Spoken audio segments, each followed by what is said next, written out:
There is pervasive propaganda that Americans are taught from childhood, and most of them never even realize it is propaganda. Every country has its own brand of propaganda, but what makes the American version so effective is that most Americans do not even recognize that it exists. They picture propaganda as something that happens in North Korea or Soviet Russia, with posters of dictators and state-controlled media. They do not recognize it when it is sung at football games, or printed on bumper stickers, or when it is recited by 6-year-olds every morning before class. They do not recognize it when it is stitched into the national identity so tightly that questioning it feels like treason. Here are 7 forms of propaganda that most Americans grew up with and never questioned. Number 1. United States-centric education. American history is extraordinarily short, a few centuries compared to civilizations that span millennia. And yet, if you grew up in an American public school, you would think the United States was the center of human history. Geography classes often are not taught at all. World history courses, when they exist, are basically structured around one question: how does the rest of the planet relate to America? The Vietnam War is taught as a war for freedom. Westward expansion is framed as brave pioneers taming a wild frontier, not as the systematic displacement and genocide of indigenous peoples who had been living on that land for thousands of years. World War II is taught as Americans swooping in to save the day, with little mention of the roughly 27 million Soviets who died on the Eastern Front, doing the bulk of the fighting against Hitler. Compare that to how other countries teach history. In much of Europe, students actually learn global history. They study African kingdoms, Asian dynasties, and Middle Eastern contributions to science and mathematics. They learn about colonialism for what it actually was, not heroic adventure, but exploitation. Americans who travel abroad for the first time are often shockingly ignorant about the rest of the world, and that is not by accident. A nation that does not teach its citizens about the world produces citizens who do not question their own nation's role in it. Number 2, the Cold War binary. Anyone who grew up in America after 1950 absorbed one of the most effective propaganda frameworks ever constructed. Communism equals evil. Capitalism equals freedom. Full stop. No nuance, no discussion, just a clean binary where one side wears white hats and the other is a cartoon villain. What they do not teach in school is that during the Cold War, the United States overthrew democratically elected governments around the world simply because those governments leaned left. In 1953, the CIA helped orchestrate a coup against Iran's democratically elected Prime Minister Mohammad Mossadegh because he nationalized Iran's oil industry. In 1954, the United States toppled Guatemala's President Arbenz because his land reforms threatened the profits of the United Fruit Company. In 1973, the CIA backed the overthrow of Chile's Salvador Allende, a democratically elected socialist, and replaced him with Augusto Pinochet, a brutal military dictator who tortured and murdered thousands. The Congo, Brazil, Indonesia, all the same playbook. America claimed to be defending democracy, while systematically destroying it to exploit country after country. And this binary thinking is still alive. Suggest universal healthcare in America, and watch how quickly someone calls you a communist. Propose free public university education, something that dozens of thriving democracies already provide, and suddenly, you are a Marxist. The Cold War ended over 30 years ago, but the propaganda framework it built is still running. Number 3, the land of the free myth.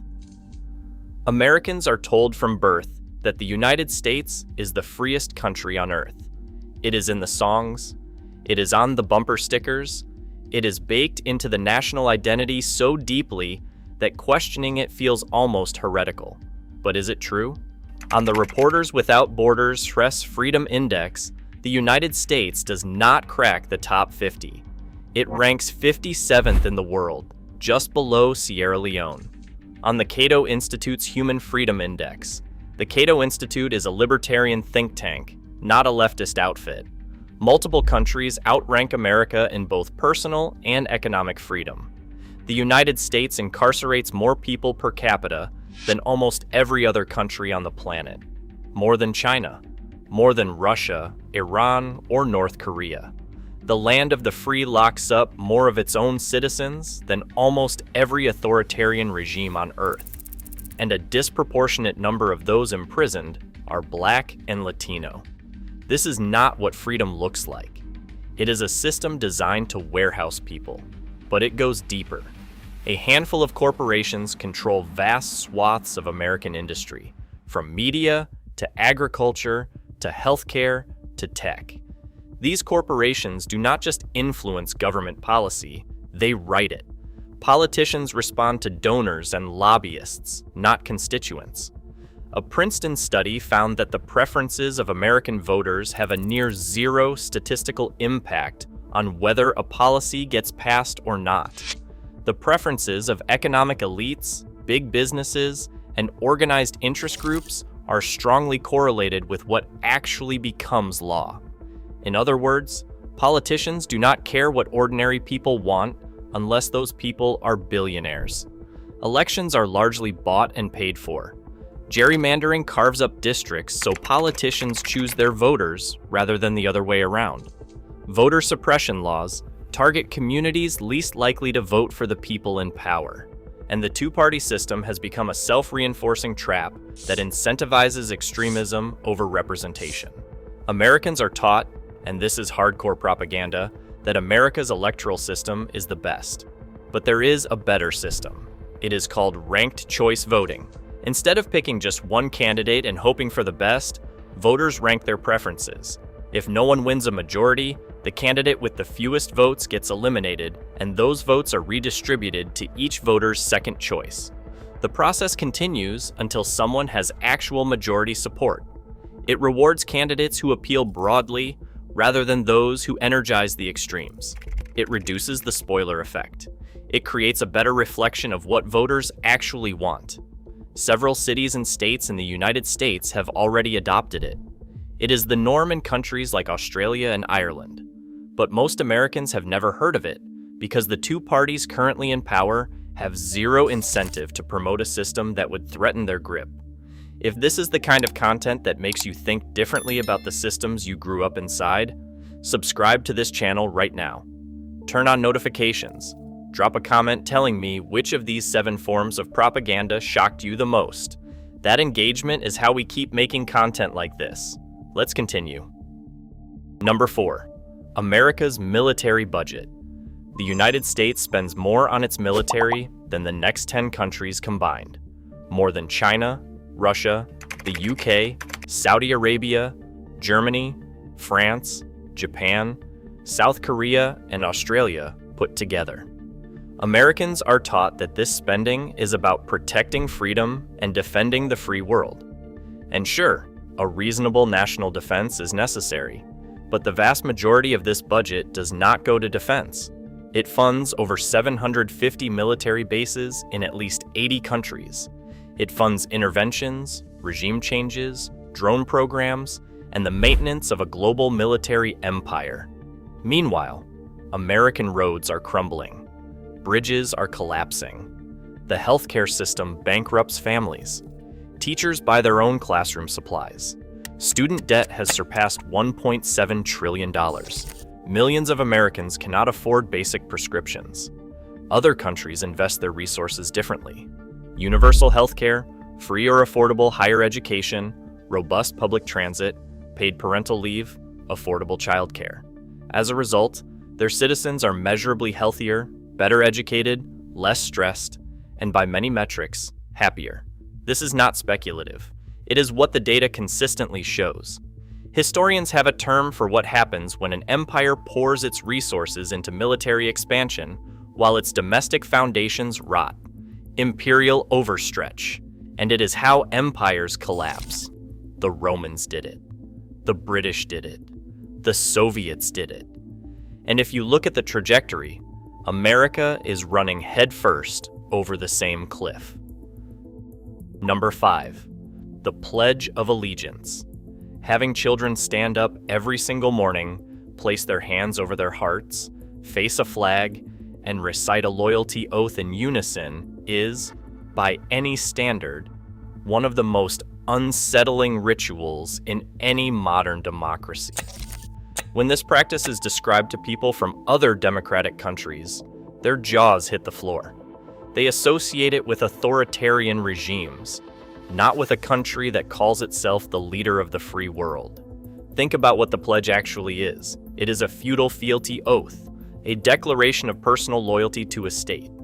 Elected officials and military personnel swearing oaths of service makes sense.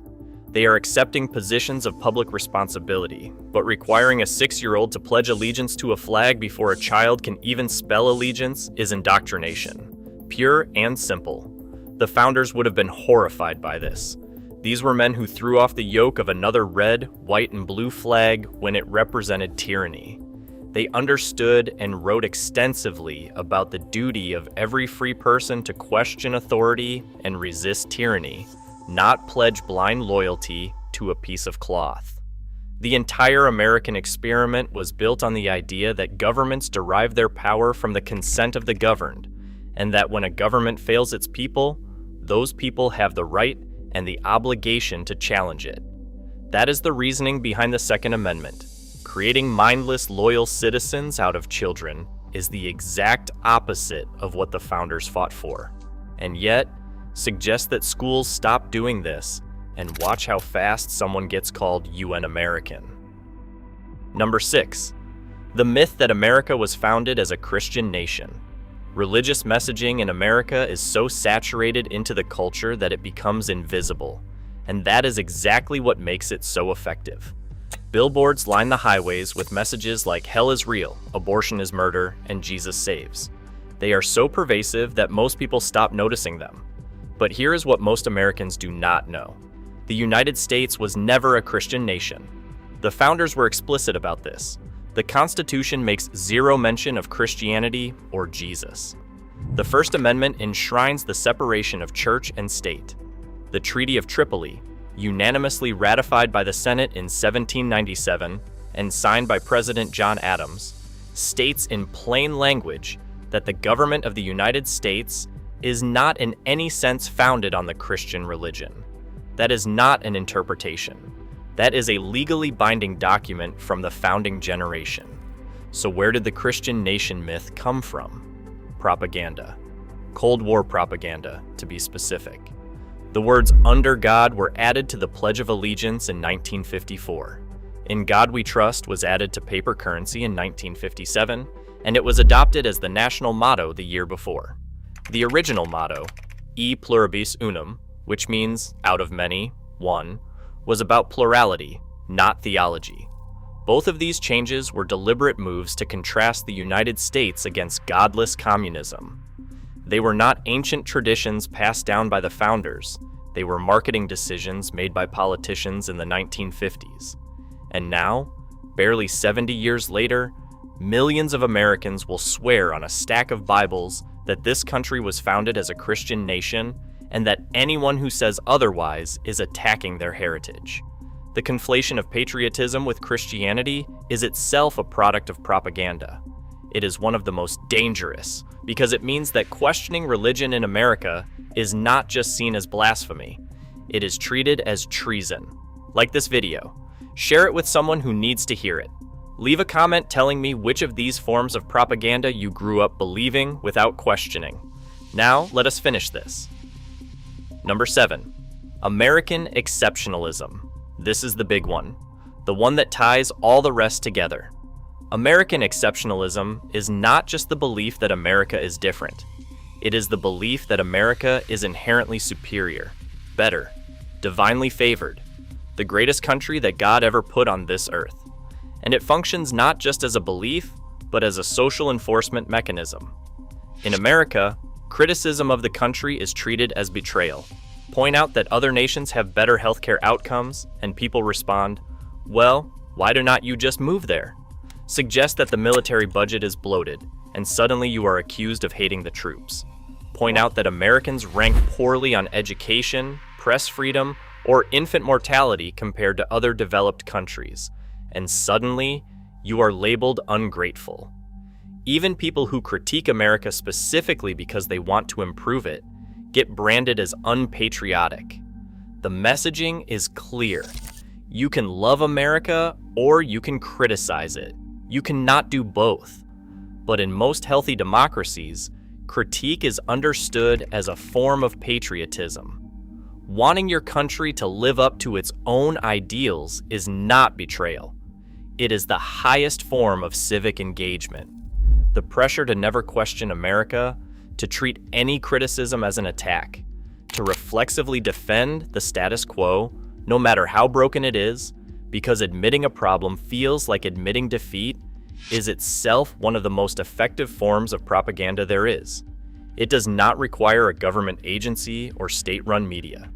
It is enforced by neighbors, co-workers, family members, and internalized guilt. The truth is simple. Loving a country and wanting it to be better are not contradictions. They are the same thing.